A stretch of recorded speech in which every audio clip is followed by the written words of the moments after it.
Hell yeah, right on. That is legit good shit. All right. So that was, let's see here. That was scrolling up. Saturday in the Park, a cover of the Chicago song. That was a funk cover. Scary Pockets featuring Jude Smith. Yeah, good shit. That dude can sing. So support these awesome artists, sub to their channel, buy their tracks and merch, see them live, etc., etc., etc. I am your host, Kai Zen, enjoying some dragon's milk. And you are the audience. Hello, this is Black Sky Legion, episode 141, a needed change to Star Citizen and new No Man's Sky update for Friday, July 22nd, 2022. Let's go ahead and introduce the cast. Let's start off with Chad LOSAN. Say hello to the beautiful people, Chad. Hello, everyone. What you drinking tonight, brother? Very warm Friday. A blueberry drink. All right. That's okay. Right. And antioxidant infusion Brasilia blueberry. There you go. Another California thing for you. There you go. And Shadow Wyvern. Say hello to the beautiful people, Shadow, and tell them what you're drinking tonight. Salutations, beautiful people. I am just drinking ye old water. Hey, that works. Tweak 74. Oh, yeah, there you go. Tweak 74 in the house. What you drinking, brother? Hello, everybody. I've got another cup of coffee tonight, flavored with only Carolina cream, however. Going simple tonight. So nice. Hope everybody's had a good week, and we finally made it. Hell yes. And WINTERMUTE in the house. How you doing, WINTERMUTE, and what are you drinking tonight? Hi guys. Well, I thought I'd try something different. It's a York Woodgate chocolate stout. Ooh, there you go, chocolate stout. That sounds nice. Yeah. Hell yeah. Brewed in Yorkshire, but I won't hold that against them. In Yorkshire. Right on. All right, so let's see who we've got in the crowd tonight. We've got Goodall 18. We got Raxla Smaxla, Shadow Wyvern, WINTERMUTE, Chad, Sheep Postmodernist, BC, Axe, Speedweed, Dunkel Aura, Misfit, The Man on the Mountain. Hello to one and all. We are so glad that you came to be with us tonight and hang out and chat. We're going to have a very, very sort of relaxed roundtable discussion. We've got some good stuff to talk about in both Star Citizen and No Man's Sky, so we're going to sort of push some other stuff tonight. So let's hop into it. Right off the bat, though, let's adjust everybody's frame of reference here. And perspective is an interesting thing. So let's, real quick, let's take a look on a difference of perspective. Check this out. Nothing makes fucking sense. Life makes no sense. You're on a planet right now.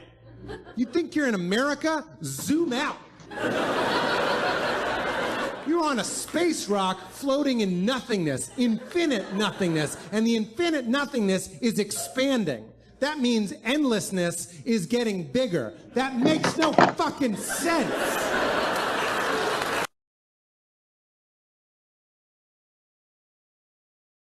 Provide an interesting perspective, but I just love that. We all sort of tend to think about, like, you know, oh, where do you live? I live in America. I live in England. I live in, you know, whatever, California. You could even break it down further. But when you zoom out just a little bit, we're all astronauts floating on a rock, hurtling through space around a star on one of the arms of the one of the distant arms of the Milky Way, the Milky Way spiral galaxy. And so I think it's important for us to keep that perspective, that it's like, holy shit, this is, space is important, whether we want to admit it or not, because we all live there. So, yeah. Having said that, we are going to push. I know I was going to get in. I was so excited to get into the rocket stuff, the small launch providers, and we're going to get into all of that next week. But this week there's so much stuff that happened in both No Man's Sky and a big discussion that I really, really wanted to discuss with regard to Star Citizen. So we're going to push all of that, and we're just going to, let's go around the cast real quick, see, you know, what everybody's been doing. Hey, Fist to Face Gaming, good to see you, brother. Fantastic to see you in the audience. Fist, if you want to come in and join the discussion, just pop into a chat channel and ping me, and we'll grab you down for the Star Citizen discussion. We got a lot to talk about tonight, so you're absolutely welcome to join in if you'd like. If you're busy, I completely get it. All right, so real quick, let's go around the cast. Anybody? I've got two things. The first I'm going to throw out at the very beginning, and the second I'm going to hold off until the end to after everybody goes to talk about. I got a recommendation to give people. Today, Apple TV just tweeted that they have confirmed that For All Mankind Season 4 is greenlit, and it's a go. They're in the middle of Season 3 right now, airing Season 3. Obviously, they've all been filmed and whatever, but Season 4 is, is a go. So I am super, super psyched for that. Let's go around. Let's start with Chad. You reading anything good? You've been playing anything good other than the games that we normally talk about on the show? Any good shows or whatever you want to talk about real quick? No, I finished from The Man Who Fell to Earth. What'd you think of it? And it was good. It Yeah. was definitely good. It definitely left it on a cliffhanger, so to speak, for Season 2. But I don't know if they've announced a Season 2 yet or not. Fingers crossed. Just been playing lots of PTU on Star Citizen and seeing it get better and better for each patch. All right. Shadow Wyvern. Been reading anything good, watching anything good, playing anything good, other than the ones that we're going to discuss here coming up? I mostly watch East Asian TV, so it won't be very interesting to you guys. Game-wise, I've just been playing what we're about to discuss, and a lot of Phantasy Star Online 2 because it's their 10th anniversary, so I've been heavy into that as well. Very cool. What about you, Tweak? Well, I stumbled upon a free copy of Mass Effect Legendary Edition on Prime Day there. Nice. So I have once again started another playthrough, which has got to be, I don't know, it's got to be close to 50 or so playthroughs now throughout all the years, but I still find new stuff every single time. So I've been playing that. I've been playing a little bit of Red Dead. Recently dipped my toes in Squad. Okay. Which is a first-person like army type game. So not a lot of space stuff. I'm patiently waiting for the patch to drop in Star Citizen so I can get back in there. Because as you said earlier, the live servers are a little bit tricky right now. So. Gotcha. Okay. WINTERMUTE. Well, not a great deal, but I have been keeping an eye on what's happening at WaveCon at the weekend. More yeah. fascination than anything. Yeah. So I assume what you're.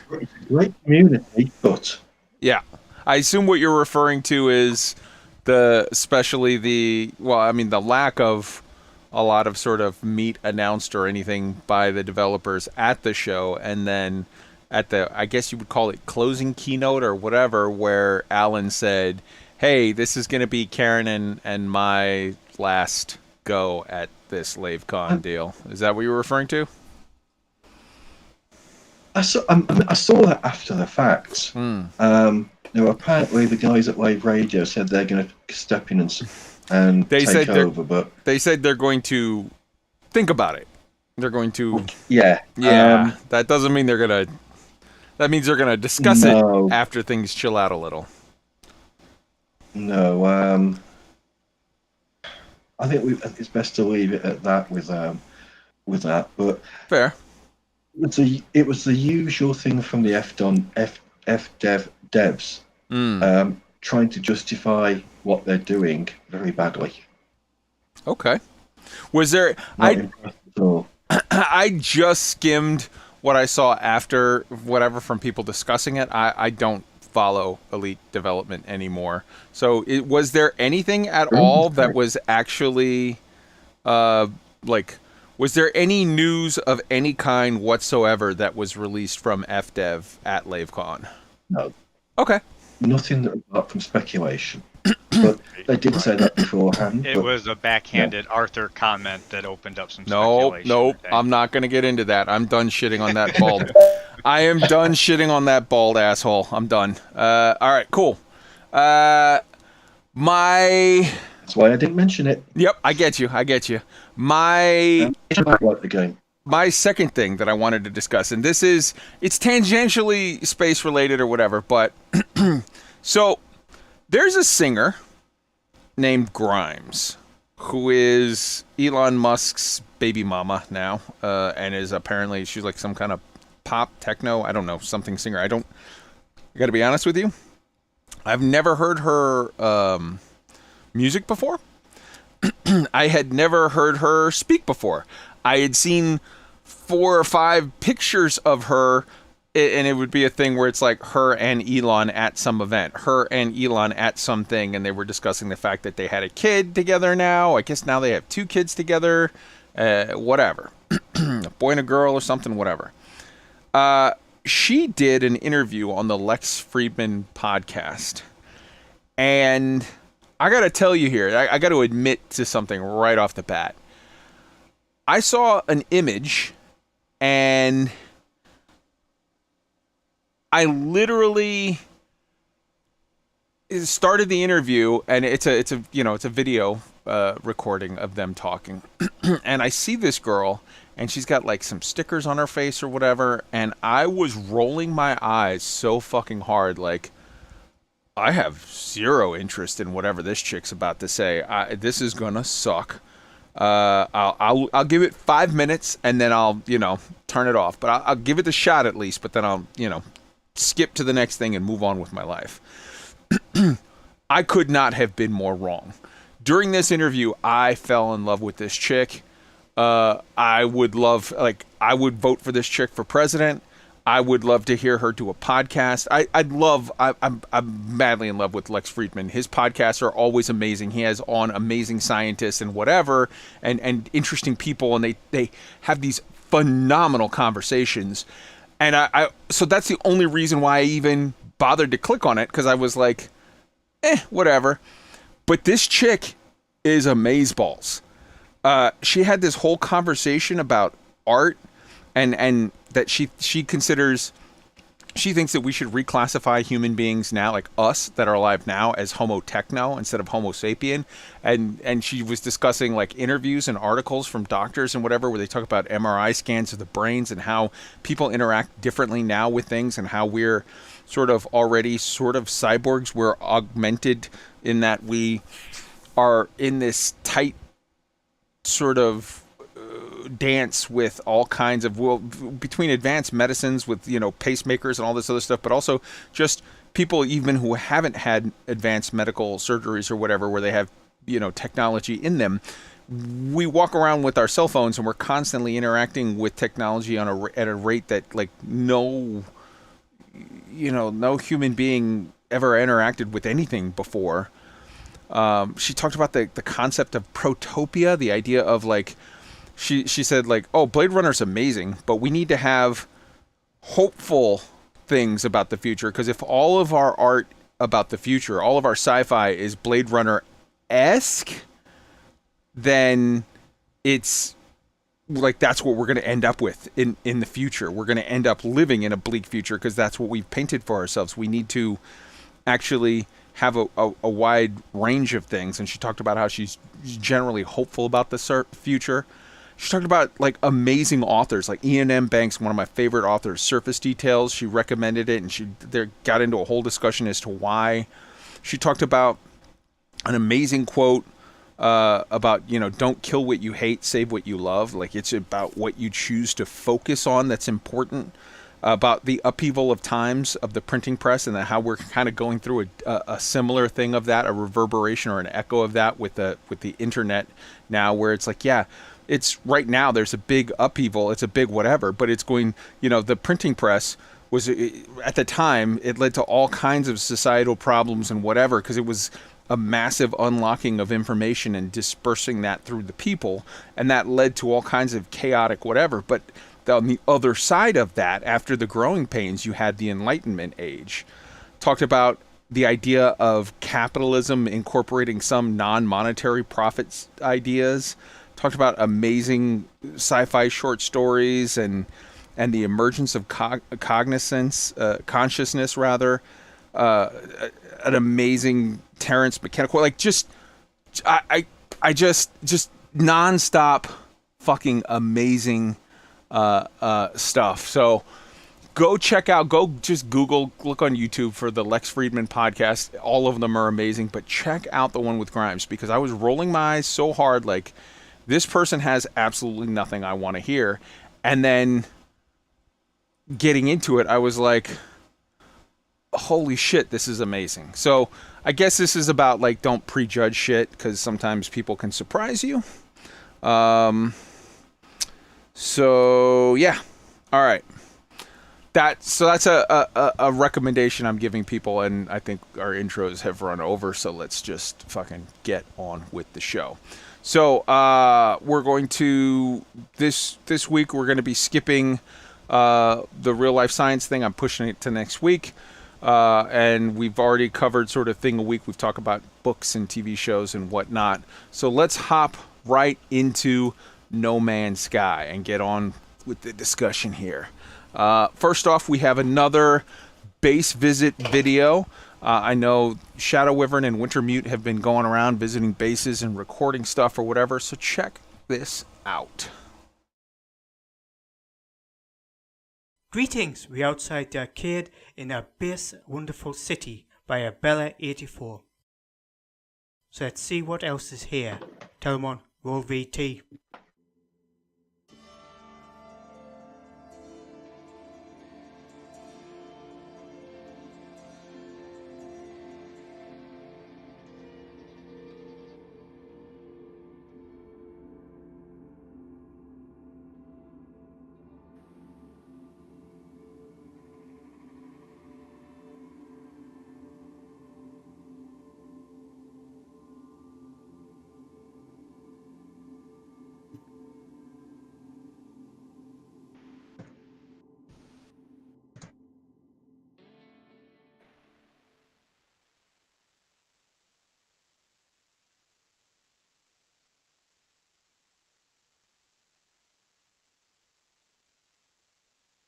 All right.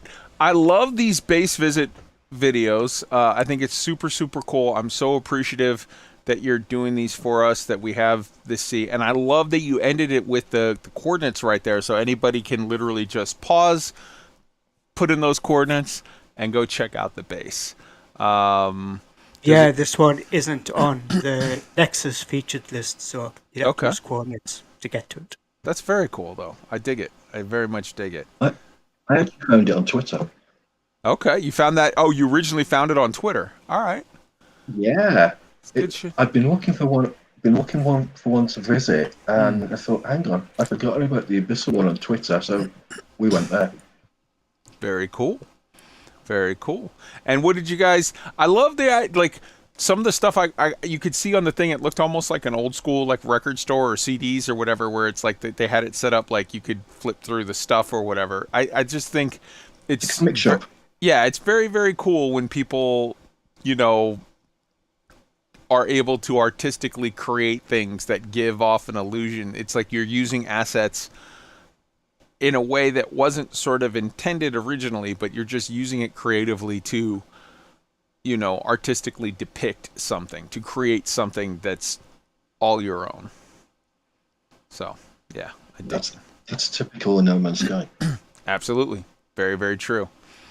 All right, so let us get on to, here we go, picture in picture. All right. So, we've got, let's actually do the video first before that. Let's do the intro trailer to the new No Man's Sky update. Greetings, we outside. This is No Man's Sky, the Endurance Update. A complete overhaul of freighters and fleets. Command an armada of frigates from a new bridge. With instant access to warping and teleportation. Your crew live and work aboard your home in the stars. Spacewalk on exterior walkways provides unprecedented flexibility. Enjoy beautiful new space vistas from portholes and windows.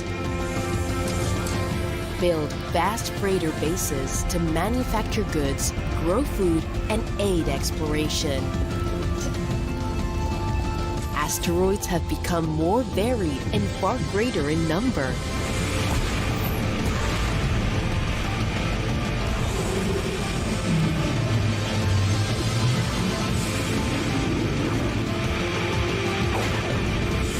Build your fleet and explore the universe as never before. Our journey continues.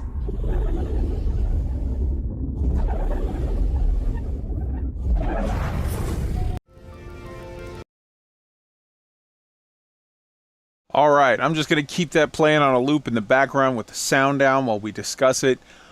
Amazing new shit in this update. Obviously, the visuals make it look like this is all about freighter updates, and a lot of it is. A lot of it is the freighter,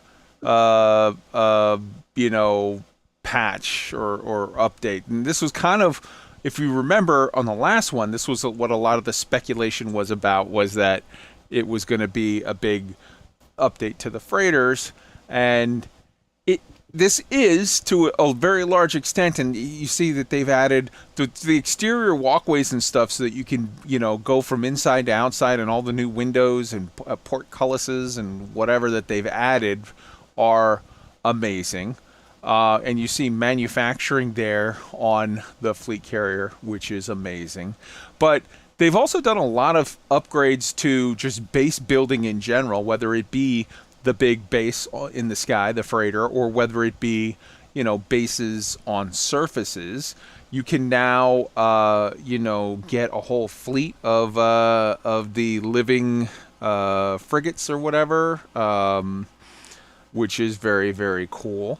And, they've added a whole lot more. So I'm going to turn this over to the panel, but more specifically, Shadow Wyvern and Wintermute lead us through a conversation on this, because I haven't really played a bunch of it yet. I'm going to be getting into it, but I have been super, super deep into some life stuff that I have to take care of and show stuff, and also just my gaming time has been largely absorbed by Subnautica, which I'm just having so much fun with just at the moment. But tell us a little bit about your experiences and some of the things maybe that I didn't call out specifically with regard to all of this. Why don't you start us off, Shadow Wyvern, and we'll just go, everybody will hop in.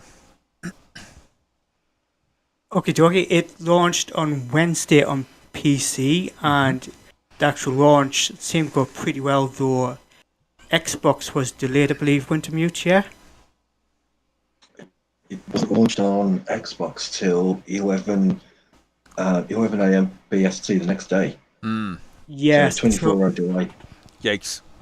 Yeah, so it looks like it got stuck in Microsoft Search possibly again. So that's something that seems to keep happening, unfortunately. It lands on PC with a great announcement, and then somewhere along the lines, it gets stuck on Sony or Microsoft's back end, which is really unfortunate for console players.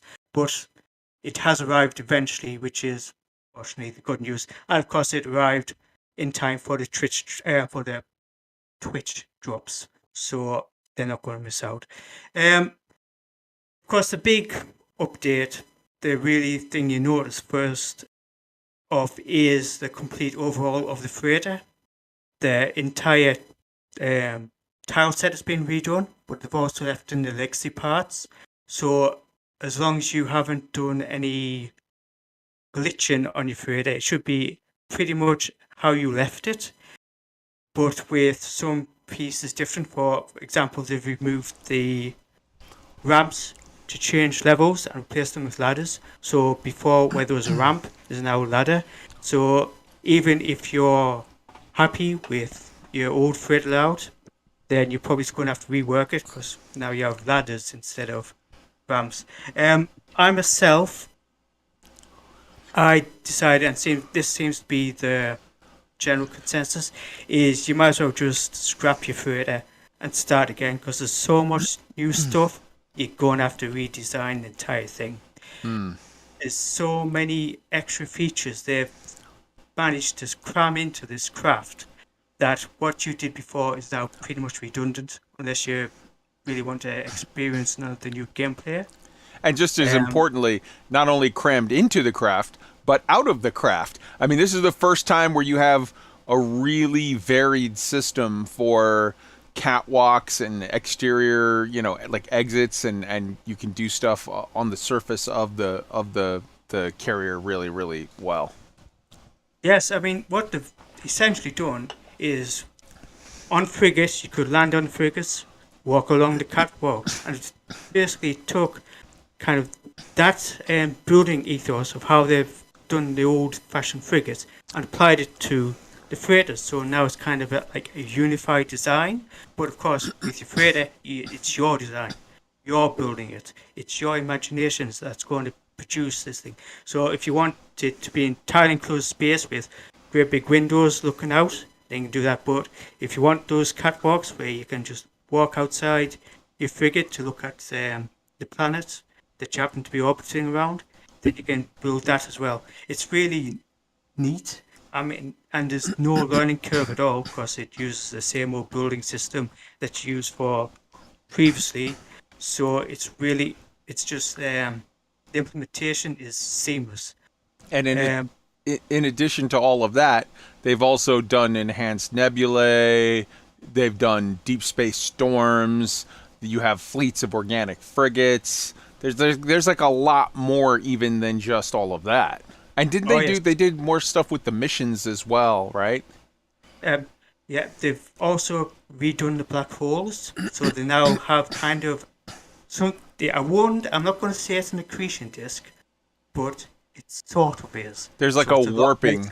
Yeah, you could see like gravitational lensing warp effects. Yeah.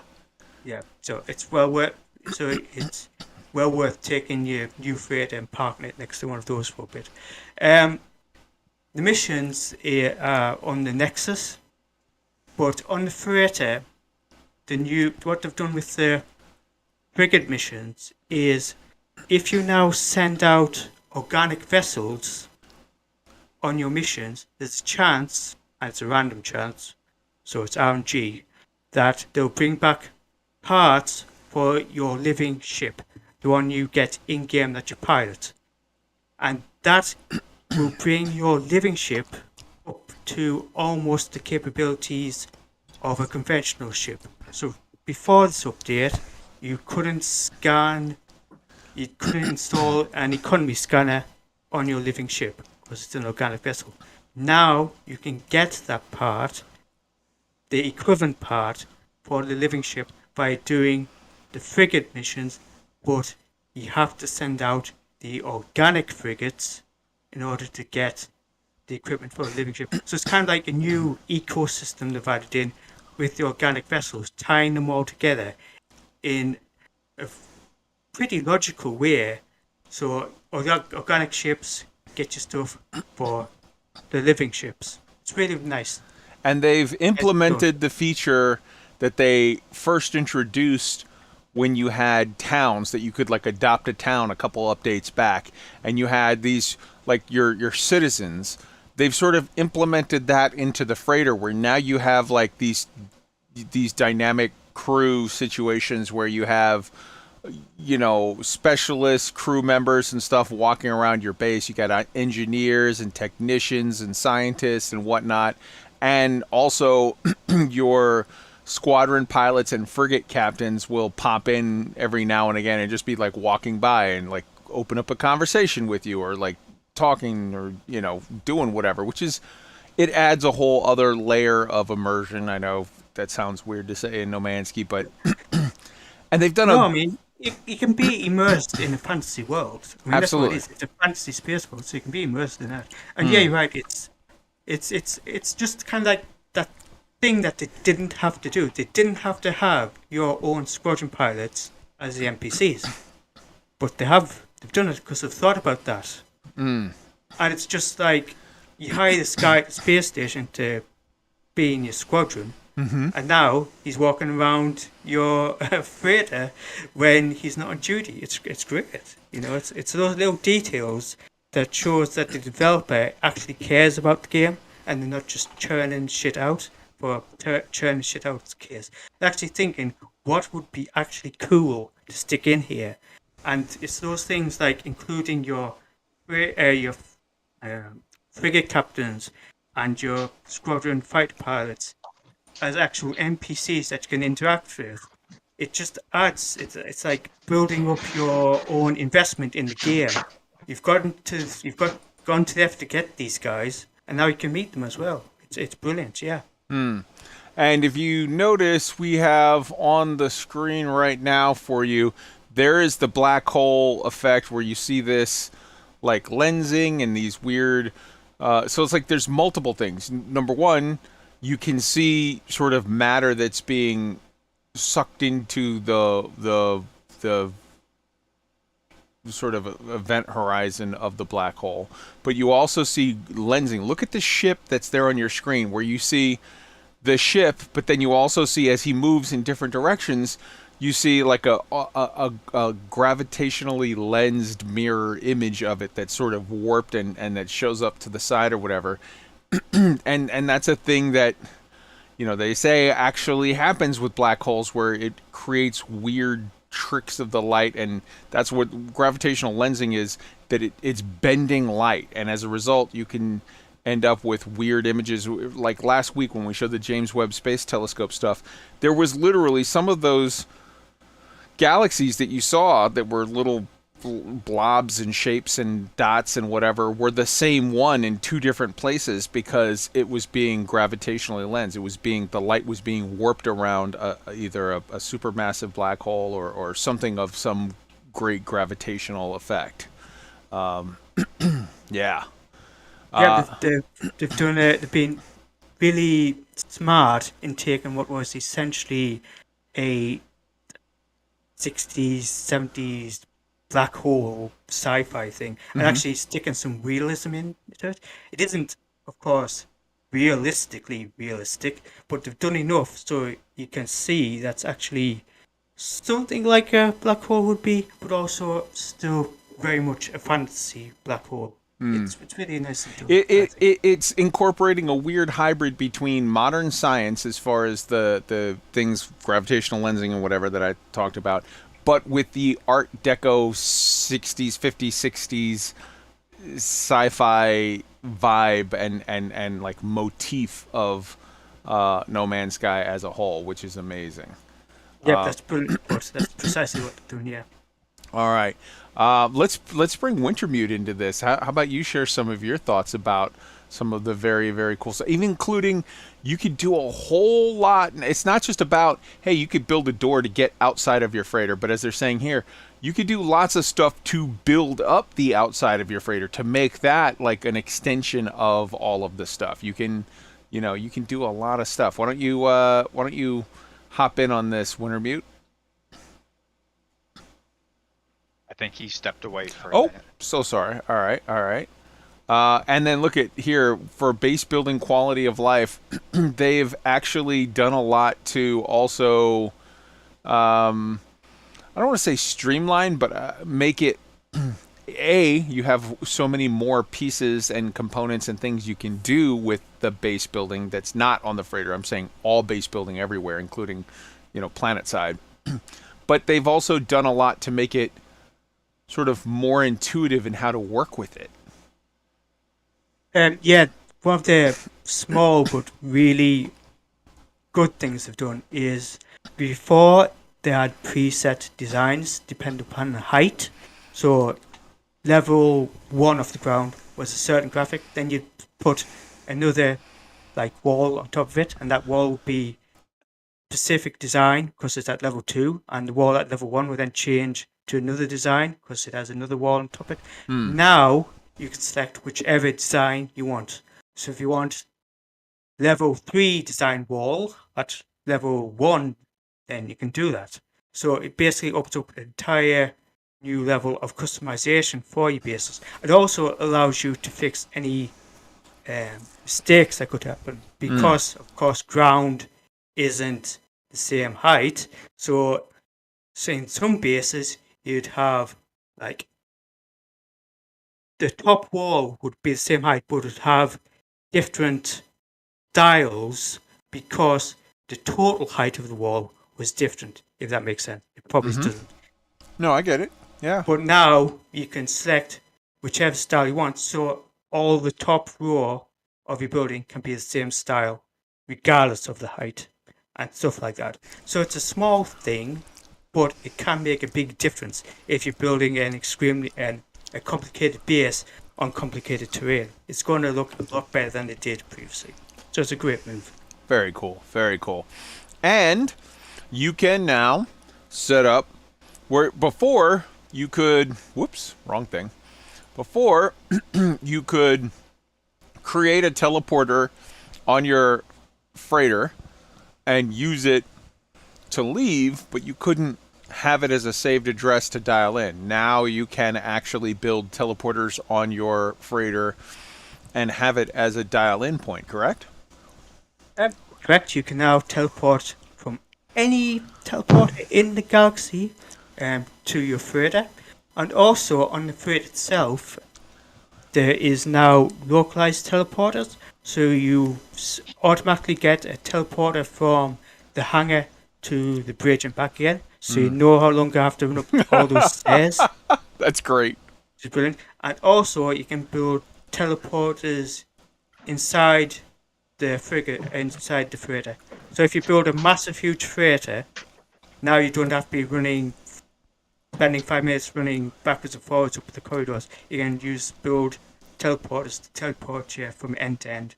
So they've really thought about how to streamline movement, because now your freighter can be your proper home in the sky, whereas before it was just an asset to help you whilst you're jumping from planet to planet. Now it can literally be your spaceship. So they've actually thought about how to streamline the movement. So if you want it to be your spaceship, you're not going to spend half the game running backwards and forwards between various rooms. You can just teleport. That's brilliant. It's really well thought out. That's great. And also, as we said, you can now have a fleet of organic frigates, which is very cool as well. Yep, you need to send out your normal frigates to get a random drop, which is a blueprint for how do you call this thing? The Dream Aerial.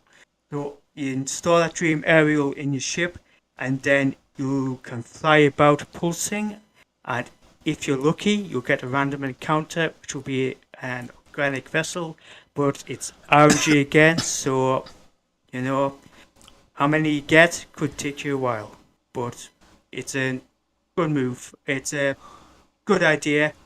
Whether it's too RNG for some people, we'll have to wait and see, because some people, don't like too much RNG in the games. But so far, it seems like it's okay-ish. And, I'll just say that. And coming up, presumably starting next week, there's a bunch of speculation that it's going to be next Tuesday morning, but we have yet to get official confirmation from HELLOGAMES. That could be subject to change, but starting presumably next week, we have the Polestar Expedition. So this is the way Nomansky does it. They drop the update, then wait a week to deal with all the bugs and issues and problems that always occur, and then they a week later drop the who is hissing? I'm getting background hiss from somebody in chat. Nobody's lit up. That's weird. All right. So presumably next week this expedition will come, and I think they're highlighting a lot of the stuff that is being done with this update, because next week's expedition is centered around like finding a frigate and doing tons of stuff with it, which I think will be awesome. I'm super, super excited. I cannot wait. Anybody have anything they want to add with regard to this? You, Chad, Tweaked, WINTERMUTE, if you're back, chat, you know, anybody? I'm back. Oh, welcome. All right. The Dream Aerial doesn't have to be fitted into a ship. You can fit it into your exosuit. That's cool. Which was a bit of a surprise. And apparently, a number of players on the very first attempt sending out freighters got the Dream Aerial. Okay, very cool. And very first time you use it, I got a living ship. And the encounter is not what you'd think. Okay. It's a very, very interesting encounter, almost putting you into a mind state, and then going through, you're asked a series of questions and scenario by the living ship. Very cool. Before it decides to join you. I can't wait. I'm getting sort of flashes of Moya in Farscape. I'm digging it. If only they were that big. Yeah. And you see the up on the screen here, the enhanced nebula. You see these like swirling clouds of different various colors and whatnot in space. They're beautiful. I should have was just saying the black holes are amazing. They really are a vast improvement. But that's not the only graphic update. They've changed the interior of the space stations. Very cool. You now get particle effects and smoke inside a normal station. They introduced that. They introduced that for the first time with the pirate stations, where you had weird stuff, and now they're bringing that into. I love the way they iterate, where they just keep expanding and expanding and expanding, and it's always more and more and more. And you can say this with regard to No Man's Sky, because they put out the product. By them continuing to iterate, they basically, No Man's Sky is 100% guilty of the highest amount of scope creep imaginable, but because they put out a polished game that you can play, and then continue to iterate and scope creep by just implementing iteratively more and more stuff, they don't get the scrutiny and negativity that some other games get that, you know, are accused of scope creep. It's just a matter of perspective. Yeah. You can see the gantries that are now in the hangars. Mm-hmm. There's a ladder on the side of the gantry, and you can climb up it, and it takes you to a platform with some controls, which would appear to control the crane. Of course, the crane's not working, but there's one in each hangar bay at different positions, and it gives you the impression it can actually move the ships. And you also have like repair crews and people and all kinds of extra art assets in these hangars that have been vastly upgraded.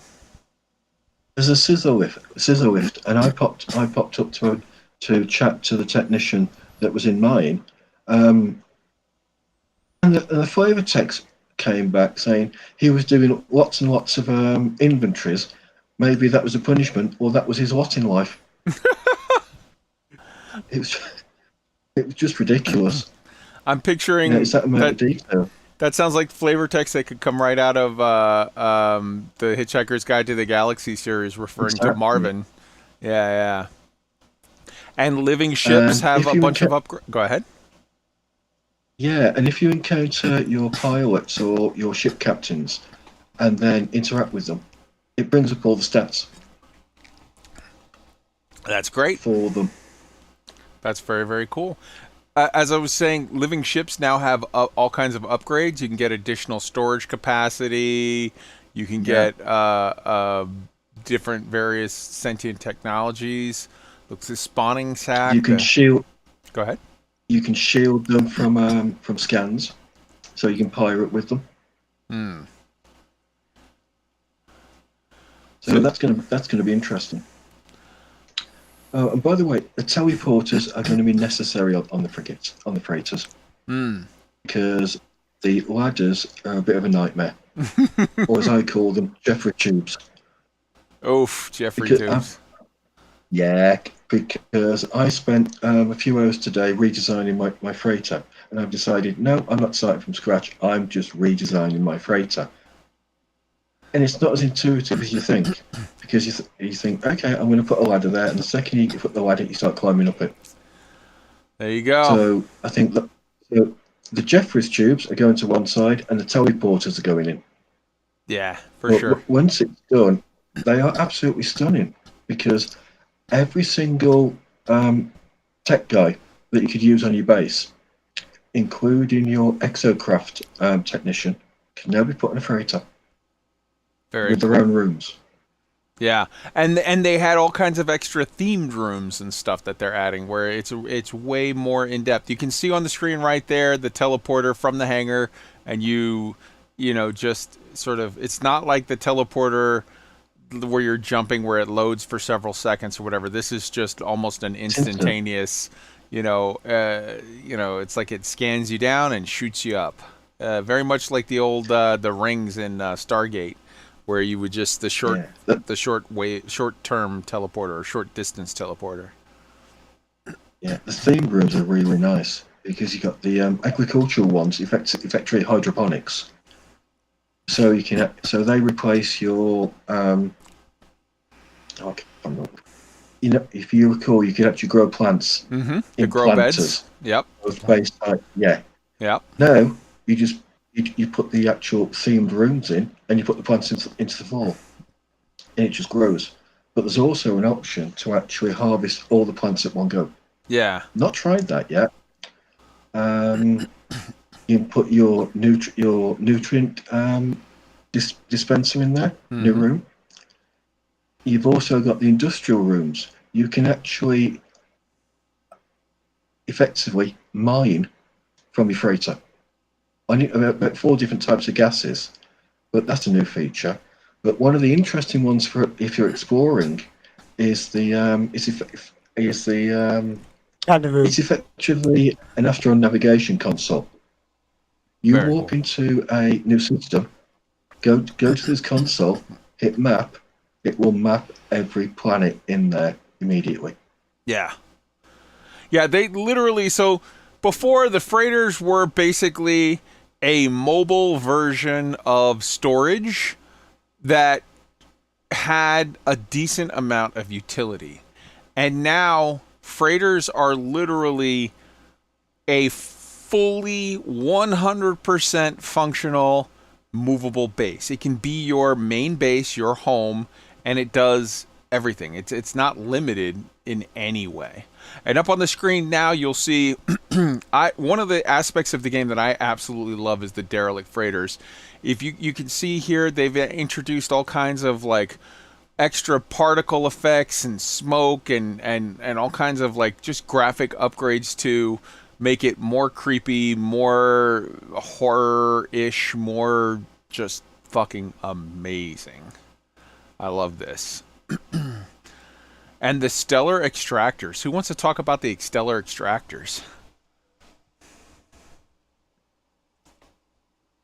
Something I haven't added yet, but I'm planning to. I need to get some more freighter modules to add that. So it's a new piece of technology that automatically harvests resource from deep space. AFK mining. Who doesn't love it? Build them, log out, and then come back tomorrow and you'll have some free stuff. And I think it also... So a big thing that they're doing with this update is they're allowing for the freighters to be sort of... They're allowing for a lot more sort of manufacturing, player-controlled manufacturing between the harvesting stuff we talked about, the mining on the ship, and now the mining of gases from deep space. So that it's basically like a themed version of the whole thing that you have, where you can set up to you can set up the gas extractors planet side, and you can pull out gases. Well, depending on the type of star and system that you're in and the gases that are freely available, you can mine the space around you, which is very, very cool. Who wants to hit up the new asteroids? Well, they're a vast improvement. They don't seem to be. The previous ones looked like they were popping in via RNG, but these ones look like proper asteroid fields. So when you enter a system, they actually look like they're integrated in the system itself. They don't look like random shit just flying around all over the place. They look like a proper astronomical phenomenon. And you can also now scan them. And it's pretty cool because when you scan them, it like lights them all up and it highlights any tritium dense asteroids. Now, this is really cool if you need tritium, but I think it would be a lot more useful if it also highlighted other types of resources like platinum rich asteroids. That would be really cool, but currently it doesn't. It just highlights tritium. So it's a great feature. It's a good start for a feature, but I think it could be a little bit better if they maybe thought about it a little bit more. But maybe they don't want everybody just to press scan and then instantly home in on those platinum asteroids. Right. It might be a balancing thing. As we've discussed already in this section, this is how No Man's Sky does it. They introduce new shit, and then, next update or the update after that or the update after that, more and more they continue to expand. They've also added in, before when you were jump, you would literally you would see your freighter sort of do the little Star Wars warp forward, and then it would go black, and then it would load up. Now you have a third-person freighter warp where you sort of see your freighter in the warp tunnel as it's flying to the next location, which is not the biggest of things. It's not whatever, but it's a great little touch. I dig it. Yeah, I just wish when you're teleporting your guy, you had your guy model like kind of flapping around going through the tunnel as well, but they haven't done that yet. Hopefully in the future. And they've added in the new class of multiplayer missions now from the Nexus. You've got Sentinel Pillar missions, which are great. Let's see. We don't want to give spoilers on that. You can now customize your freighter engine. So you can go to the back of the freighter and change the type of engine, like layout and colors and whatnot, to your taste. We already talked about the scanners. We've got the teleport to the frigates. We've got asteroid harvesting encounters, which is cool. So as you're going around, you'll see, pilots that are out mining the asteroids, just like in Elite. That was a thing that you would see, and I think that's a cool addition. Glass freighter corridors. I dig it. All kinds of updates on the tech icons. Very cool. Long distance object fidelity. This is a big one when you look at, the fact that you have way more, like, as you're going through here, way more fidelity between before and after. The draw distances are increased, and you're getting much more minute scale. This is just a very sort of plain hill that all the terrain is more or less the same except for the rocks above it, but it's like rocks that are poking out of flat terrain. And here you have all kinds of integrated, all of the little fibbly bits and bots are there, which is a good, a good life. What do you call it? Quality of life improvement. Yeah. Getting rid of pop-in is always good. It's pretty hard on a game as complicated as No Man's Sky. You're always going to get pop-in, but if you can reduce it as much as you can, then that's great. Because there's nothing worse than flying around than suddenly getting a whole load of things suddenly appearing out of nowhere. It always, like, it's a bit like, but yep, it's noticeably better. And speaking of the atmosphere, as we discussed before, you have these space storms that are in the background, so you can see like, space lightning or whatever. Whenever I see this, I always my head goes back to the original Star Trek the motion picture, where you would see those amazing sort of storms in the background.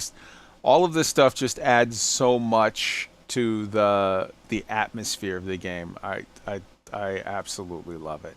We're gonna have anyone who thinks of V'ger. Yeah, no V'ger, please. No, thanks. Do not want. All right, so here is the base video, because I forgot. Here is the expansion update. All of these notes in the chat for y'all. I gotta say, they are starting to tempt me back. Yeah? I'm gonna have to throw that VR headset on and start right from scratch. It's almost a totally different game from the last time I played, really, with the way they've expanded everything. Hell yeah. Very cool. If only they would touch a couple more spots, I think I'd be totally sold. But I think you would be totally sold if they were to do an expansion where they went balls deep in a storyline about some kind of alien invasion and upgraded a little bit of the flight model. They already did a decent amount of upgrading the combat model, but the flight model, that shades the whole combat model.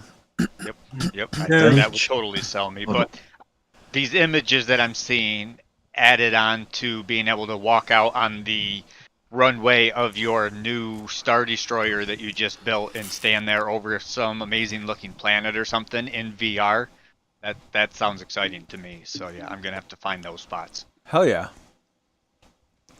All right. We've added a flight assist override module for starships, which allows you to drift whilst boosting. It might help with you flight sim guys, but I'm not going to say it's a miracle cure or anything like that. It's an incremental improvement, but if you're 100% flight sim guy, I don't think it'll change your mind on the flight model, but it might help a little. Okay. All right. Let's just go around the horn. Last call. Anybody want to call out anything about No Man's Sky in general? Well, I'm sorry. There's one more thing before we go. We're going to still hit the Twitch drop, so leave that aside. But anything else on No Man's Sky that anybody want to call out now, feel free. Hop in. Probably tell everybody that it is currently on sale on Steam for $30 They do it until August 1st, I believe. They do this. It's on sale everywhere. It's on sale on Xbox, on Steam, on PlayStation. Every time they announce a new update, they literally, like a couple days before the update drops, they put it out there. And just again to say this, and I can't say this enough, but like, this is like the fucking 9 millionth free update where they're like, okay, we'll see you in 3 more months with new shit. Everyone else charges you for DLC. Not us. Have it for free. Everyone else charges you for cosmetics, microtransactions. Not us. Just have it for free. Everything. They're just like, here, have more free shit. Just when you think they're done, they do more. Yep. Yeah, it's crazy. It's crazy. If they pump this for what was initially 3.94 and is now 3.95 and 3.96, what are we getting for 4.0? Right? I think 4.0 is going to be the October when they drop Twitch or drop it for the Switch, because it's like, hey, here's a new platform.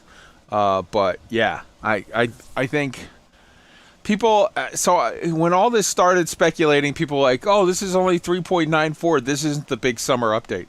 Guys, we've been talking for like an hour about the shit that they added here.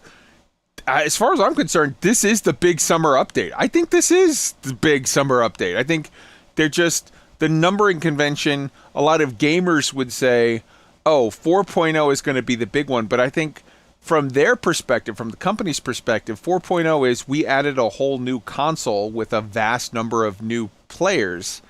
So I don't know. I wouldn't be shocked at anything at this point. I wouldn't be shocked, honestly, if they said, "Hey man, the game is done.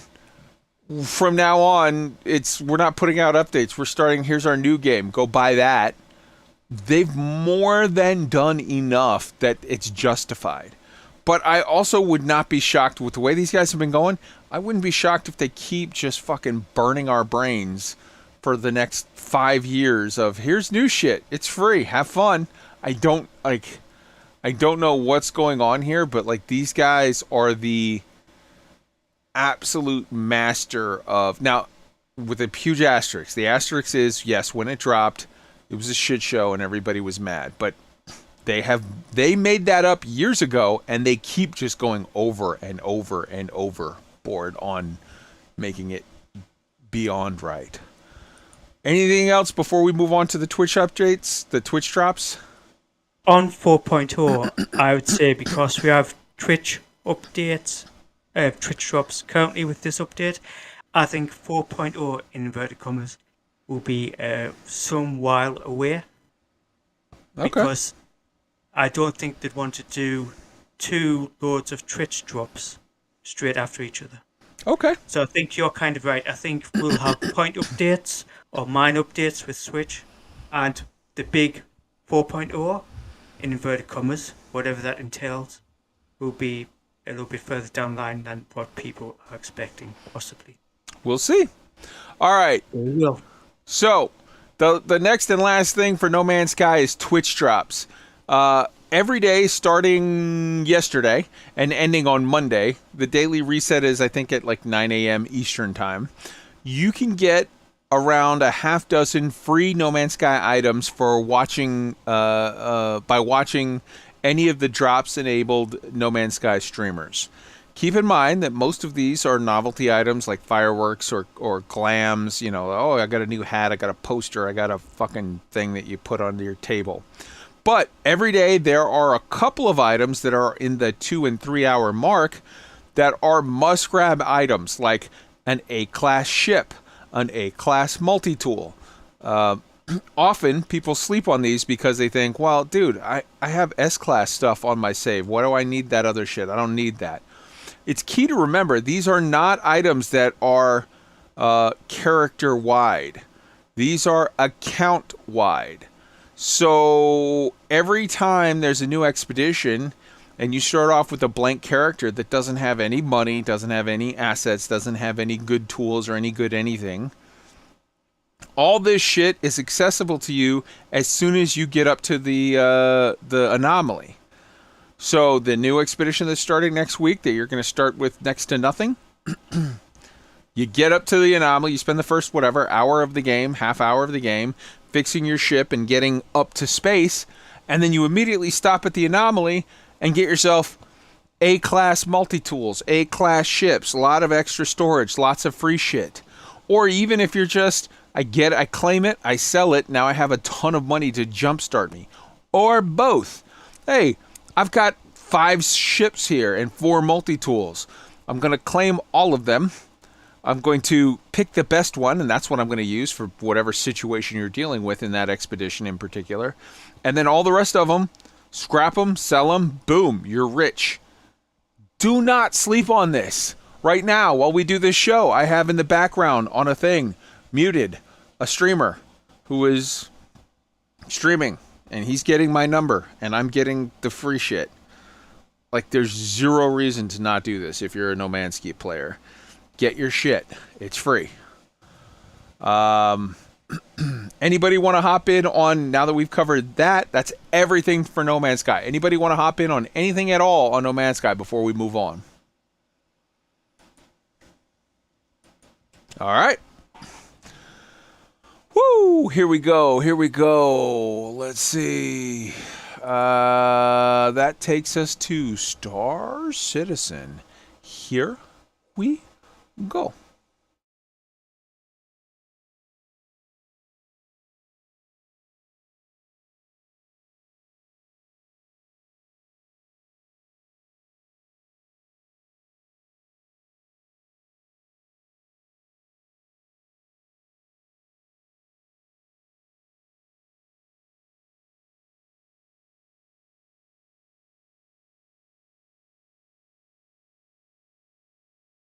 And now the asset doesn't want to seem to go. Hold on one second.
All right. That was not Gemini. Star Citizen Alpha 317.2. Hold on, I'm coming.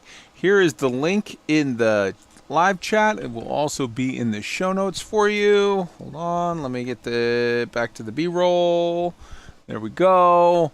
Here is the link for everybody. I am multitasking like a crazy man. Go check out this guy's channel, Not Gemini. Go subscribe to his content. Check out his other videos. It is good shit.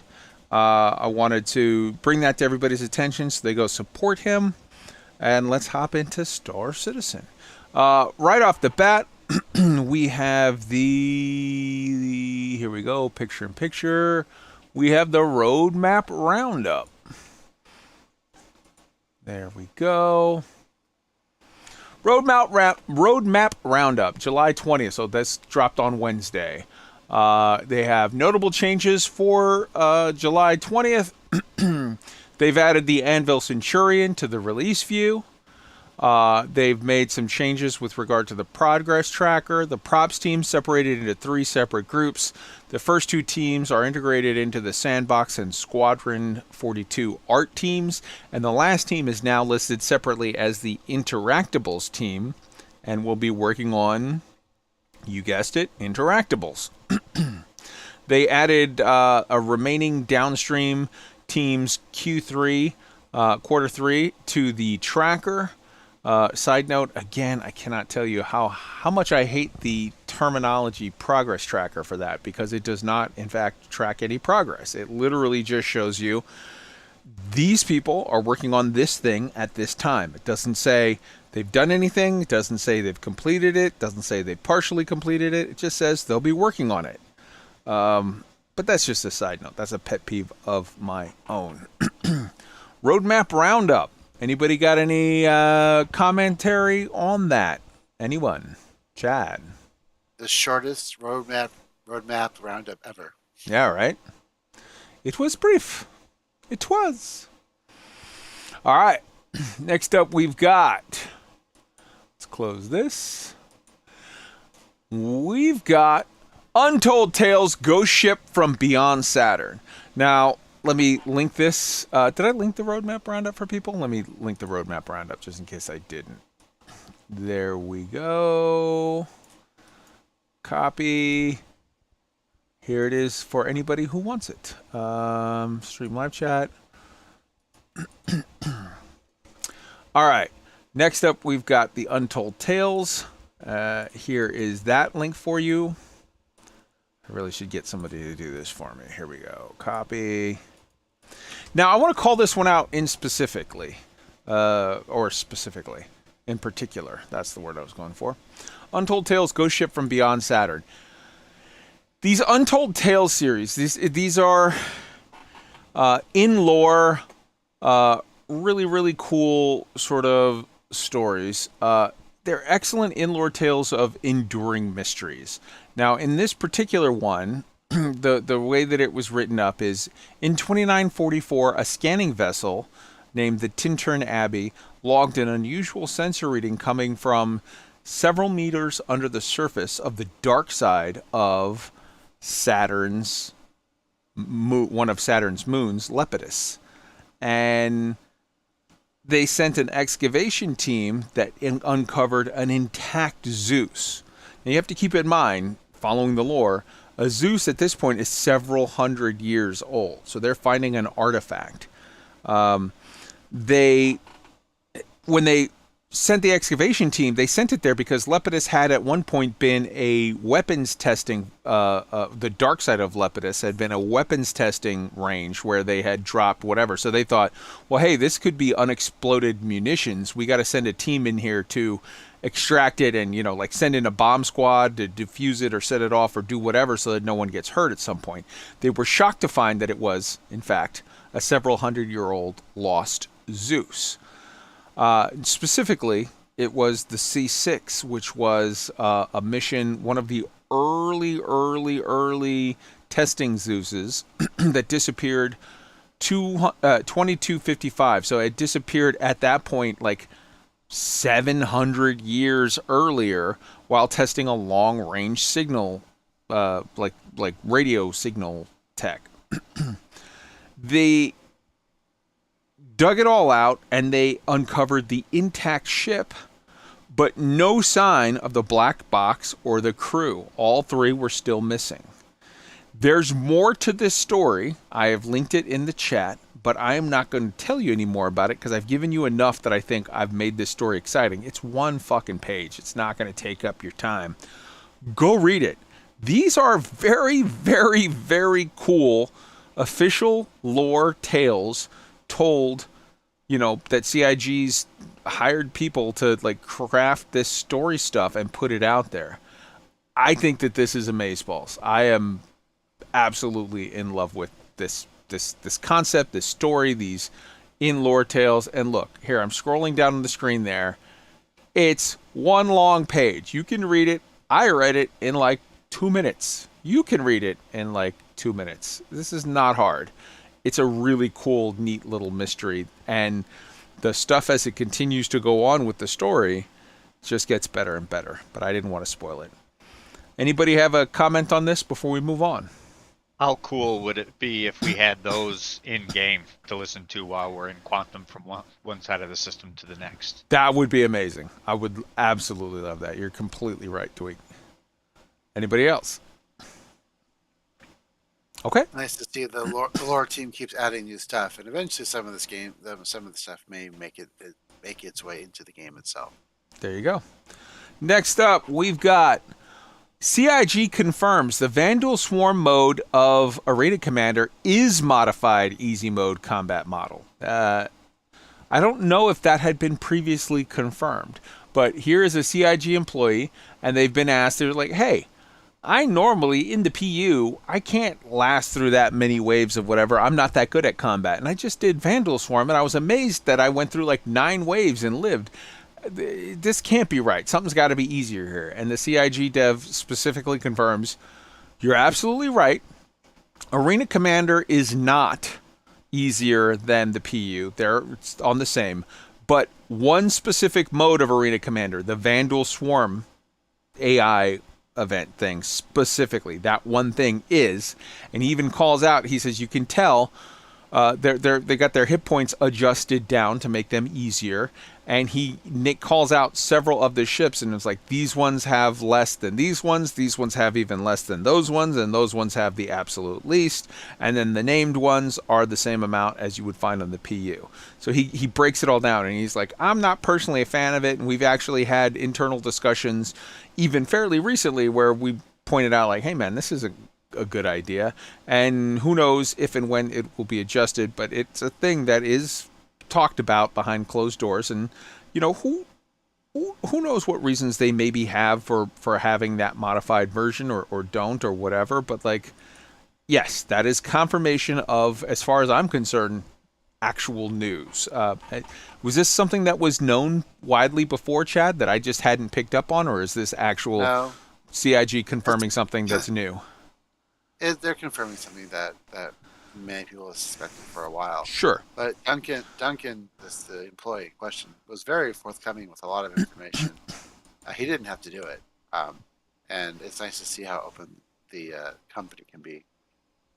Absolutely. All right. That takes us to hot off the presses, just a couple, like literally an hour before the show.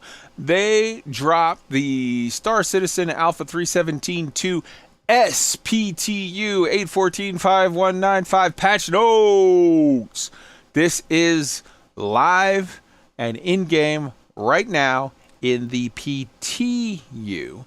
Side note, since they dropped this, apparently the servers are sort of taking a little bit of a shit, or at least was a couple hours ago, and it seems like people that were playing the PTU were having a grand old time with some of the neat stuff that's involved in it, but people that were trying to play the PU were getting 30k after 30k after 30k over and over and over. All I can say is this.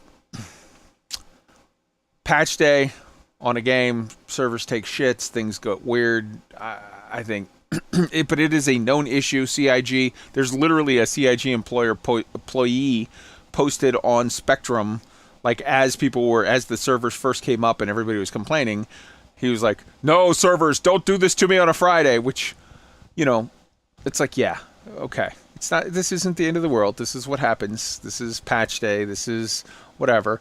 I'm fairly certain that they will be working on it very hard, very dedicated, and have it, you know, more or less functional in a day or two. I feel bad for the employees that have to do this shit. It's like, why drop a patch on a Friday? Drop that shit on a Wednesday and let them get their shit done and then enjoy their weekend in the summertime. But like, you know, this is game dev. This is nothing new. PTU 317-2S, I know you played it and we're having some amazing experiences. Chad, why don't you talk to us a little bit about what is in this patch and some of your observations from, I mean, again, this only dropped a couple hours, like 2 hours before the show, so it's limited, but why don't you talk a little bit about the cool experiences you had?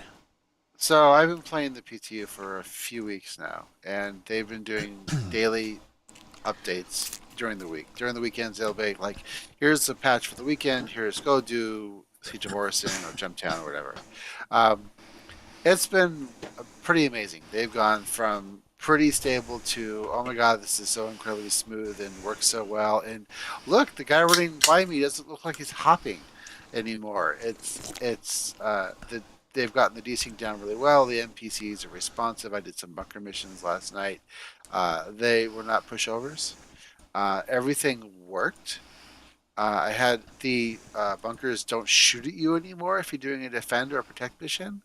And they fixed, like, there's well over 100 fixes from 317.1, as well as an insane amount of new content.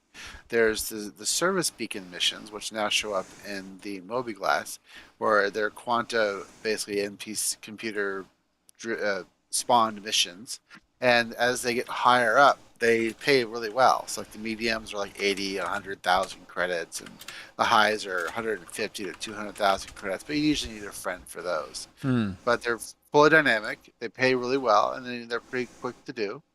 There's new stuff for doing deliveries for illegal missions for the Red Wind Corporation around Hurston. There's the derelict outposts. There's 5 colonial outposts, and then there's 3 new reclaimer missions. Excuse me. So there's 3 different new reclaimer missions, kind of like the 89 jump mission, but there's 3 whole different scenarios with 3 whole different objectives using a reclaimer in orbit somewhere. Very cool. And they involve from finding things, from killing stuff, from recovering stuff, from just a really cool variety of different new content. Plus there's Ghost Town, which is the reclaimer, the crash reclaimer on Microtech, which is covered with NPCs, and they will kick your butt if you're not careful. And I mean, it's just, there's a lot of, and then of course there's Siege of Orson, which is like the mother of all FPS battles. Yes, and we've already covered that one, so let's which is right. gigantic, and they keep on improving it every single patch. Right on. So super exciting stuff. Get in and play it on the weekend. Try out 3.17.2S if you are so inclined. And that takes us to the sneak peek that dropped literally like 20 minutes before the show started.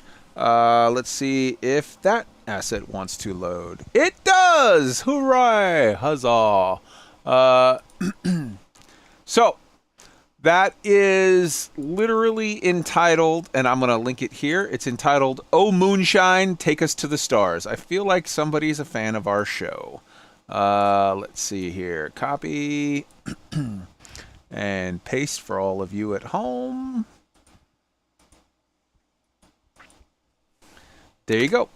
So, this, I would think, based on the theme that they've been, the reoccurring theme that they've been showing us a lot, I think a lot of the stuff is like stuff that's happening in Pyro. I would maybe assume that, I mean, obviously this is, I think, stuff that they're going to be looking to add everywhere. They've said already that they're going to have player-controlled manufacturing, player-controlled, I think the way Chris Roberts said it was, we're going to have crafting in the game. Now, that was a comment that was made quite a ways back, and we haven't heard anything about it, to my knowledge, in the recent past, but I think this is... Now, it would be awesome if this is some form of, hey, there's going to be player control, whatever. But even if it's not, even if it's just set dressing for a mission or location where you're seeing, pirates or whatever out there making moonshine, and maybe you show up and kill them, and now you have a bunch of moonshine to sell, or maybe you have to bring them to justice, or maybe you just want to buy some moonshine and ship it from one place to another. I think the possibilities are endless. I think it's a cool idea. I dig it. Anybody thoughts? This is this is where CIG, like the sneak peek stuff, this is normally a thing that they're going to be talking about more in the near future, and they want to highlight it and get people sort of, whatever, talking about it and whatnot. Funny enough, to me, this opens up a type of mission that I've been playing in Red Dead Online with my moonshining business on there, where you make your shine, you get a full load, you load it up on the wagon, and you go deliver it. What if we have to deliver it to customers who are paying us to take it to them and get to defend, avoid the popo? This sounds like some fun criminal activity you could get into. Right, there you go. You see Tweaked out there with his F the police. I dig it. I dig it. But he does it on a horse. He says it on a horse. Space horse. Yeah. Mm-hmm. But I will be happy to do it in my spaceship when the time comes. Hell yeah. Yes. This looks like future content for Pyro. Yep. And just a future. I mean, they probably have a huge list of stuff they want to introduce 4.0, and this is just a taste of what they have planned. I dig it. I'm excited. I'm absolutely excited. All right. That closes out the Star Citizen news, but we have a major discussion topic for Star Citizen. Here's basically, I I've seen a lot of stuff recently where people are talking about tutorials. This tutorial is needed, that tutorial is needed. I have a suggestion that I would like to put forth, submit it for your approval, and let's talk about it. I don't think Star Citizen needs a tutorial. I think Star Citizen needs, like, that's trying to fit things with a one-size-fits-all sort of response. And I think that it's a little deeper than that. I think Star Citizen needs 3 things, 2 of which I'm going to address very, very briefly, and they're sort of self-evident, and we can go from there. The third one's going to be a more in-depth thought. So it's not 3 equal things. It's 3 very different explanations. The first is, I believe that Star Citizen needs an opt-out. So by default, it's turned on. Super detailed in-game tutorial system for the absolute basics, covering the first hour or so of gameplay. They can make this linked. They can set this up. This is a thing where all of us players who we're back for our 18th patch or 12th patch or 7th patch, you know, the first time you go through it and you get all these little paperclip pop-ups. Hey, I think you're trying to open your door. Hey, it seems like you're trying to get out of bed. Hey, it seems like you're trying to call an elevator. Obviously, we're going to be like, all right, fuck this, and like, whoop, click it off. But it needs to be opt-in, because so many times, brand new players and so many new people are coming to this project right now. They don't sort of follow the instructions. They sort of assume that it'll be idiot-proofed and shoved into their face. So do that.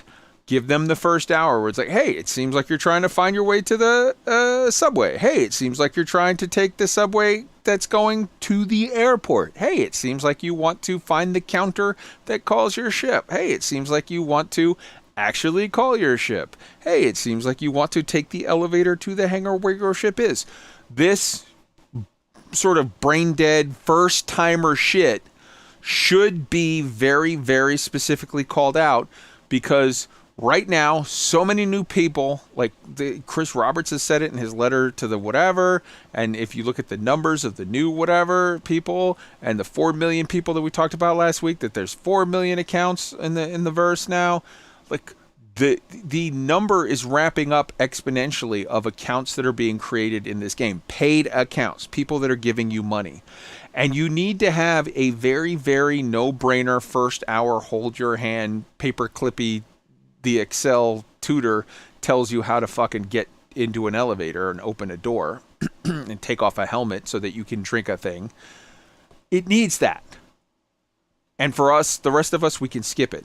But the higher number of players that you retain in the first hour, the more money you're going to make by a astronomically high amount. And the more money, so a lot of people might be saying, hey man, I've been playing this game for a year or 2. What the fuck do I care about, you know, people learning how to get an elevator?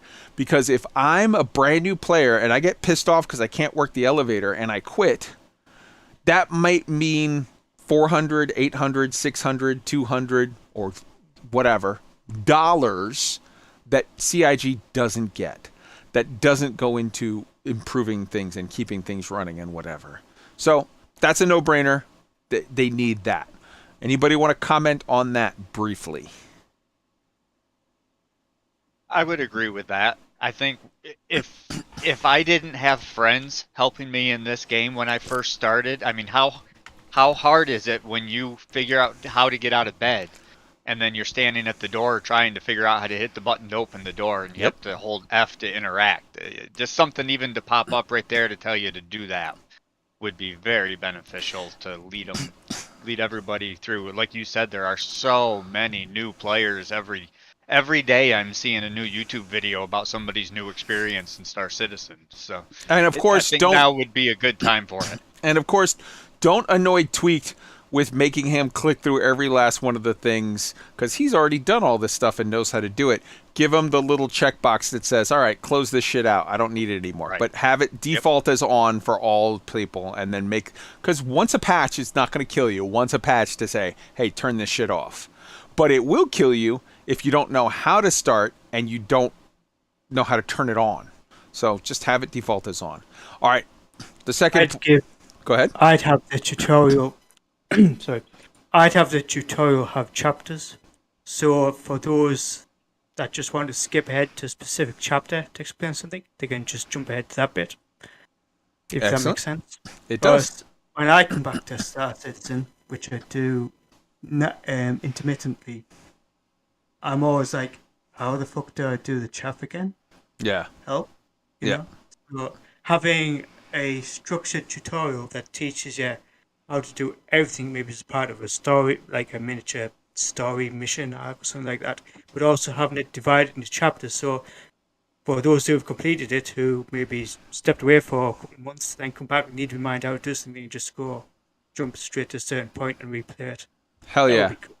Hell yeah. I see Griff in the chat. Griff, welcome, brother.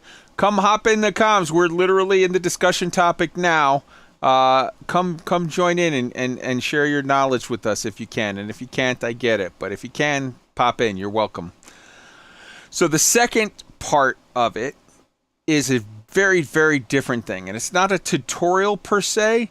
It's a link-based nav system that assists all players in locating publicly known points of interest through mobiGlass. And here's what I mean. We live in 2022, and I can literally go, I want a hamburger, and tell my phone, search for fast food, even if I'm, out of state someplace where I don't know the town, I don't know anything. Or I'll say, hey, man, I need to go to a Walmart. I need to go to a bookstore. I need to go, I got a flat tire and I'm in Michigan. I don't know fucking Michigan from nothing.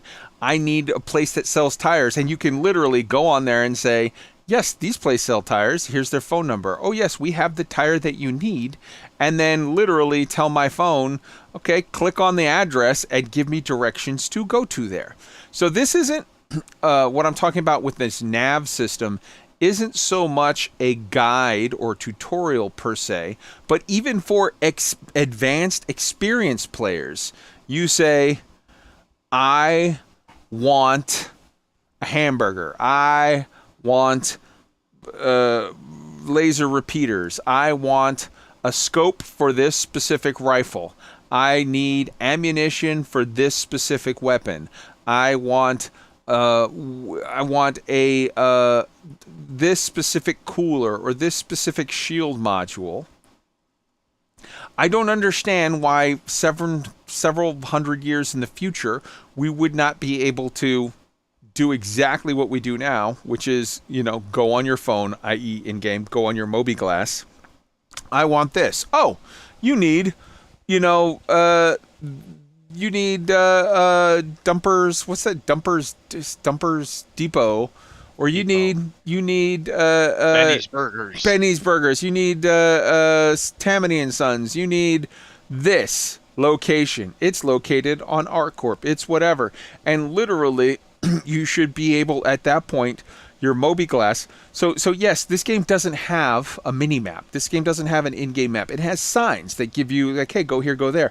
But sometimes, if you don't know the area, if you don't know ArtCorp well, or if you don't know, Microtech, or you don't know this place or that place, especially as they start to add in new systems or whatever, you're going to be like, I don't even know where to whatever. I don't think you should have to go searching through websites and Googling and pulling it up and whatever. I think you should be able to click on your mobiGlass, have a link space where it's literally just each item that's in the store is linked to the store is linked to the city is linked to the planet, and it literally just says, hey, you need to go here. Okay.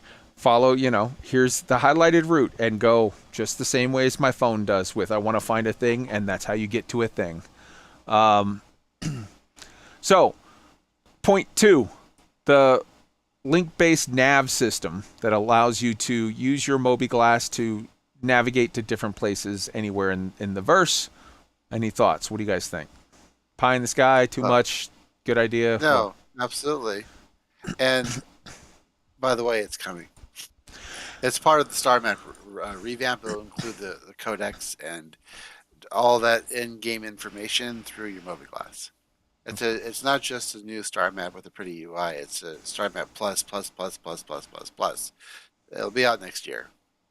But they are planning on adding as much of that information you have to access outside the game, inside the game as possible.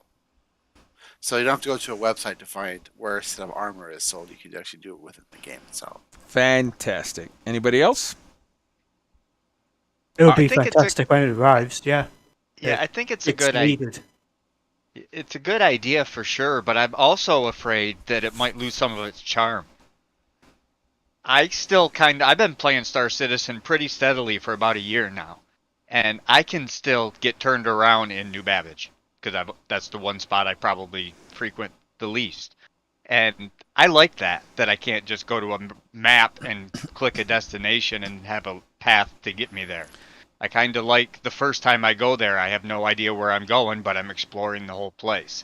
Well, so I don't want to lose that feeling of exploration of a new city by having a radar or the map like most other games have. You won't, though, Tweaked. If you want to, I mean, right now, you can on your phone. Like I said, I got a flat tire. I need to get there quickly. You can use whatever, but there's also, you can go sightseeing in a new town, or you can, hey, I'm spending the summer, I'm taking 2 weeks, I'm going to Prague. I'm just going to fucking wander around the city. You know, I'm going to leave my phone behind, just wander around and just whatever. You can do that. You can choose to not use the Mobi-Glass nav system. So that's still a possibility. That's not taking anything away from you. Also, I wouldn't be surprised if that service isn't available everywhere, such as in Pyro. You wouldn't have criminals advertising their location and what they're selling, would you? Okay. No, not at all. All right. And then here we get to, this is the biggie. This is the one that really is where I'm like, I think the other two were fairly self-evident, whatever. This is the one where I'm going all in on an idea. I think Star Citizen should implement achievements. Every patch, CIG should drop a quick checklist of goals for playtesters to achieve. Now, I want to very much highlight this, and this is a thing that I'm going to try to train myself to say. There are no Star Citizen players. The game is not released. We are not Star Citizen players. We are Star Citizen play testers. And I think it's very important that we do as much as we can to keep that mindset, because that, I think, helps a lot of other things flow in the proper order. It's good to have. We started this episode talking about perspective. Remember, you live in America? No, you don't. You live on a rock hurtling through space. Perspective here, I think, is important. There are no Star Citizen players. They are playtesters. So, as I said, implement a list of goals for playtesters to achieve. These can be a long checklist designed to cover all major aspects in game loops in both the PU and AC, so in the Persistent Universe and Arena Commander, etc. Any other mode, any other thing that gets introduced. This list is designed to be completed over the life of the entire patch. For example, you can say, hey, do this in 3.18. So players would have several months to complete it. Upon completion of the entire list, playtesters would receive an achievement and an in-game reward tchotchke, similar to the Banu Cube or whatever, that they could display in their hangar. So you get a little trophy, you get a little Banu Cube looking thing or whatever, but it has, a stamp on it that says, 318 achievements or whatever. Each point on the checklist would contain a separate sub-thread. Whoops, I think I moved too far. Yep, that they could display in their hangar. The entire checklist would be maintained in a thread on Spectrum. Each point on the checklist would contain a separate subthread post link where the community can upvote the most relevant community-created guides for that aspect of gameplay. This would crowdsource deep dive guides and tutorials on every aspect of gameplay without CIG needing to do anything more than host the aggregator of the links. And each time the game gets updated, the community would keep up pruning of the guides. So a lot of times people say, I don't want CIG doing in-depth guides or whatever on stuff, because every patch shit changes and they're going to have to spend time and money and effort going through and changing all of that. This idea, this system, literally just, they post the links and the aggregator where all of the different links is, but the community prunes out, hey, this guide is no longer any good. It has to be updated because it has this, this, and this that don't work anymore. That system got scrapped and we're on this system now, what have you. So CIG could promote this quarterly upon each patch with the inclusion of a little award of the little award in ISC or SCL. Hell, they could even have Jared and Jay Lee design the damn thing on a stream. This system is designed to accomplish the following goals. Number 1, increase playtester engagement every patch. Give people stuff to do. Number 2, provide tangible goals and reward to be earned in the verse every patch. Again, giving people stuff to do. Number 3, provide a comprehensive first-hour guide for the brand new to the project players that veterans can easily skip. That was the first thing that I was talking about. Number 4, provide a far more comprehensive guide to the deeper aspects of the game that is hosted by CAG, but all the work of maintaining it is crowdsourced to the community. Number 5, allow CIG to promote playtesting at whatever level of detail scale they wish on any aspect of customer-facing development, i.e., they can incentivize us to test a wide swath of gameplay or a very minute detail of it through the use of a few wide goals, i.e., go mine 200,000 AUEC on foot, or go mine 5 million in a ship. That's a wide goal where it's literally just saying, hey, in general, focus on mining on foot or focus on mining in a ship. Or a very long list of very specific items, i.e., play 10 matches of Arena Commander with X ship, with, you know, the Aurora using laser repeaters or whatever. Because let's be honest, in Arena Commander, for example, everybody's always playing in an Arrow or a Gladius.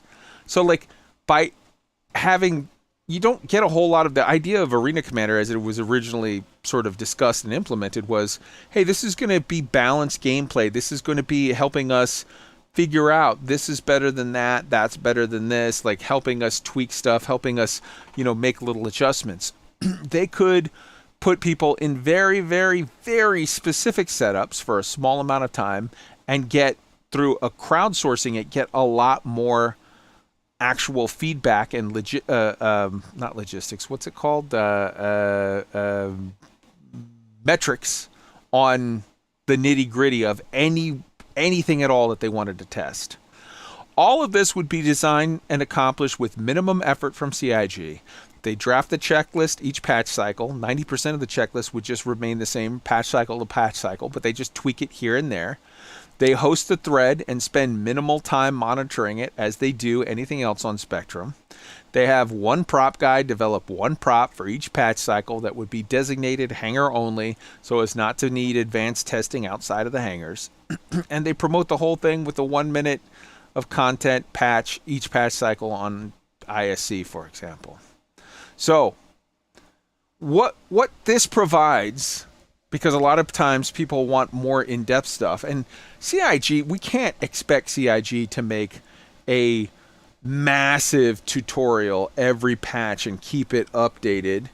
But at the same time, there's so many players who are like, yeah, I play Star Citizen, I play it every patch. But like, you play for an hour or two, you don't actually get into a lot of the stuff. So you might not even see some of the nitty-gritty of changes to how mining works, or changes to how shipping, you know, cargo hauling works, or box missions, or you know, the bounty hunting missions, or illegal deliveries, or this, that, and the other.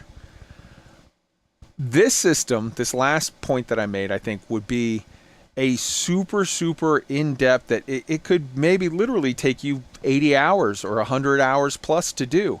But you only, you know, you got to do it every patch cycle. But this gets all of the changes brought right in front of your face so that you see the game as a playtester. You see the game evolve much, much better than if you just sort of assume, oh, I know how to do bounty hunting. I did bounty hunting 5 patches ago. No, that you might not know how to do bounty hunting now. Things might have changed a whole hell of a lot in those 5 patches. So there's the idea. Let's go around the horn and have everybody tell, your thoughts or whatever. Chad? Well, they did this a little bit last year. Then they had Xenothreat, and they said if you do Xenothreat and you get through the reputation system to level 3, Get the you helmet, get the a armor. full set of you get the full set of armor that's attributed to your account that will survive wipes. And they did that even previous to that with the first Jump Town or whatever, where it was like, hey, you could get that special helmet for killing enough players, and everybody lined up and did that. Yeah. Yeah, that was kind of dumb, but the one with Xenothreat worked. It brought everyone out because everyone was like, I got even mine. though it was just so did I.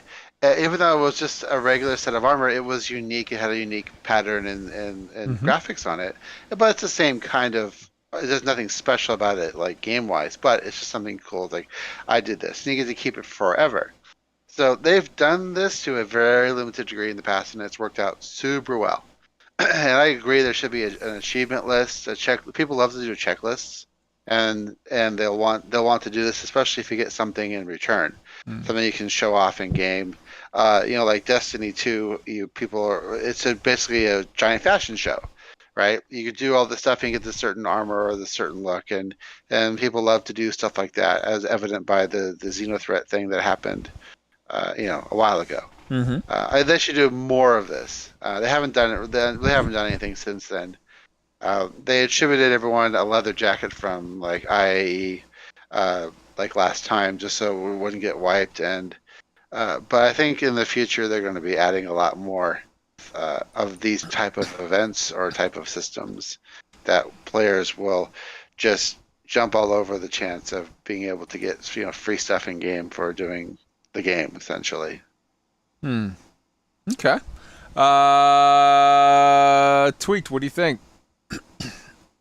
I love the idea. Actually, it would help. Having achievements like that would help test the game the way it needs to be tested, but it would also, like Chad was just saying, it gives me a checklist to go down. It gives me a goal to attain, and then I have something I can put in my persistent hangar when those become a thing. I like that idea. I think a lot of people, it'd be essentially CGs, like Elite Dangerous CGs at that point in time. Okay. Shadow Wyvern, your thoughts? In a game like Star Citizen, where the players are there's lots of different types of play styles. In order to get the volume of players interested in a specific feature, where the majority may not be, for example, if you're testing a combat feature, and most of your player base are interested in, say, trading, you're going to have to somehow get those traders over to doing the combat to get the maximum number of inputs to test that system to oblivion if need be. And giving them a reward is a good way to do that. If you have a unique achievement, cosmetic or whatever that you can only get by testing this one system, then people who wouldn't normally test the system will do it to get the reward. So yeah, it's a great idea. I think there is definitely a resource to be harnessed if CIG will sort of get that a lot of the mindset of your standard MMO players is grinding for achievements. In World of Warcraft, in EverQuest, going back for over 20 years now, well over 30 years now, there's a long history of there's a new patch, there's a new downloaded content, there's a new update, and there's new beast tribes, and you have to level up your reputation with them. And this is the exact same thing. It's giving your players, or in this case, play testers, sort of busy work to do that also gets them testing a bunch of stuff, gives you a bunch of metrics, gives them a goal. also, from us player standpoint, it does a much better job of, because I'm the type that I will never miss a patch. I will never miss a fucking little, if you give it, look at the Banu Cube, all right? It's a little square. It doesn't do shit. It doesn't have any fucking purpose. It's just a little square. But it's nerd bait. You put it out there and we all want it. And everybody, their minds fucking melt. I gotta get a Banu Cube. I gotta get a Banu Cube. Instead of people trying to go out on, eBay or whatever and spend $100 to get some shady ass shit that somebody in game exploited and some one group stole all of them. This is, I want my stuff. I want my shiny. I'm going to go out there and grind it. And along the way, I'm going to be a much better playtester because I'm going to have a much more hours in on all the different things and see all of the different mechanics and game loops as they evolve. Wintermute, what do you think?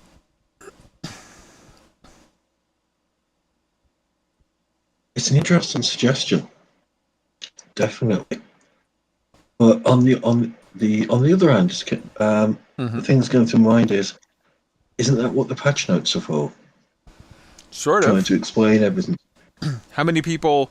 So, A, how many people read the patch notes? B, I always read the patch notes, and I got to tell you, I can't tell you how many times I play the game and go, what the hell is this? And someone goes, yeah, it was in the patch notes. It said, remember, it said that? And I was like, oh, I thought they meant A, but it's actually B. Okay, all right, that's interesting.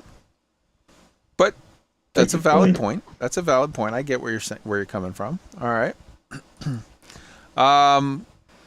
But we're done for the night. So anybody want to add in any other thing on this discussion in particular, the discussion topic, before we close it out? Because I feel like we've done a decent, we did a 2-hour show. This is a good place to call it, but I also want to give people the opportunity to expand on this, or maybe you say like, hey, we should do this instead with the guides or tutorials or whatever.